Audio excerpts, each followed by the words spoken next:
Bonjour tout le monde, j'espère que vous allez bien. Aujourd'hui, je vais revenir sur un phénomène que je retrouve chez beaucoup de personnes qui ont vécu des relations toxiques. En l'occurrence, cette impression qu'elles ne peuvent pas dire non, qu'elles ne peuvent pas poser des limites parce que sinon c'est qu'elles seraient négatives.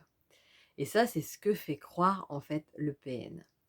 La négativité, si voilà, on s'amuse à faire un truc, c'est pas un côté, ça va être plutôt des personnes qui, dès qu'on leur présente quelque chose, vont voir, ce qui va mal se passer, vont se plaindre, vont, être décourageants ou ce genre de choses.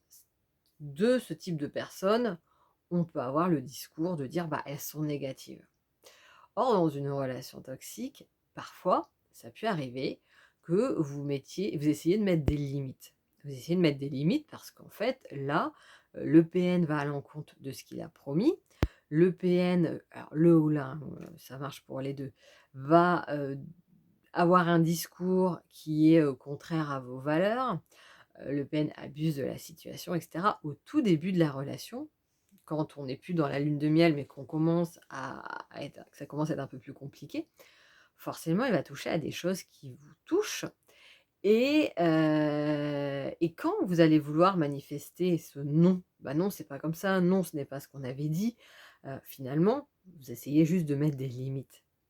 Vous essayez juste de rester en respect avec vous-même. Vous essayez de finalement vous affirmer et ça, c'est très sain. Après, bon, il y a toujours une manière d'échanger, voilà, parfois c'est pas toujours dit correctement par rapport à l'autre, mais ça, c'est aussi tout un entraînement d'apprendre à communiquer avec l'autre, dans n'importe quelle relation. Par contre, une relation qui, elle, est saine, justement, on peut exprimer ses propres limites et l'autre peut écouter et respecter les limites de l'autre et on cherche un ajustement pour que chacun soit au mieux dans cette relation. Avec un pervers narcissique, comme c'est lui qui compte en premier et que c'est lui qui est le plus important dans cette relation, selon lui, il va chercher à vous le faire croire ça. Et donc quand vous allez manifester c'est limite quand vous allez dire: ben non, c'est pas ça qu'on avait dit» ou «Ah ben non, au départ, on avait parlé d'eux. Ah ben non, tu si» et bien là, il va transformer ça en vous disant que vous êtes négative.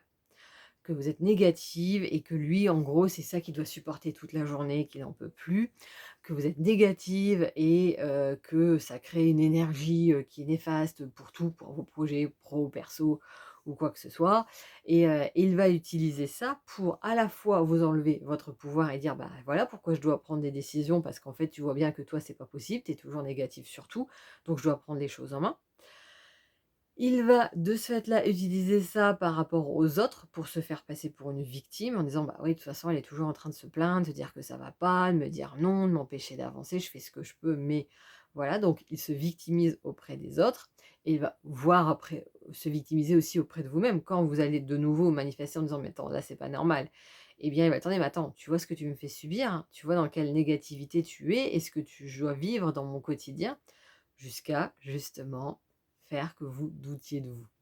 Donc en fait, si, vous avez entendu pendant votre relation, «Tu es négative, tu es négative, tu es négative», prenez le temps de prendre du recul et ayez conscience de ce que ça veut dire réellement être négative. Prenez conscience des moments où vous vous disiez non, ce que ça voulait dire en réalité pour vous et dans quel contexte de manière à comprendre qu'en réalité, là, c'était de nouveau un abus de langage pour vous manipuler de la part de PN et que aujourd'hui, en étant sorti de cette relation, c'est justement hyper important, c'est même essentiel d'apprendre à poser des limites et d'apprendre à respecter ces limites, à respecter ce non, cette relation à soi pour justement dire: «Mais moi aussi, mon non, mes limites ont de la même valeur que celle de n'importe qui donc je n'ai pas à les oublier, je n'ai pas à les mettre de côté. Au contraire, je les respecte parce que c'est comme ça que je me respecte. Et c'est ainsi qu'on peut tous vivre en disant nous sommes à égalité. C'est-à-dire que oui, il y a des choses que l'autre peut faire et que moi j'en suis incapable aujourd'hui, mais inversement aussi. Donc l'autre n'a pas plus de valeur que moi, je n'ai pas moins de valeur que l'autre. Ça vaut pour tout le monde. Et donc mon non est aussi respectable que mes oui. Mes limites sont respectables et autoriser. Au contraire, il faut les valoriser. Et c'est important de ne pas rester dans cette dynamique de je dois finalement me taire pour ne pas avoir de reproches. Ça, c'est ce qu'a fait croire le PN, on pense pas. Juste pour garder le contrôle sur la situation, mais c'était pas du tout ça qu'on vit dans une relation saine.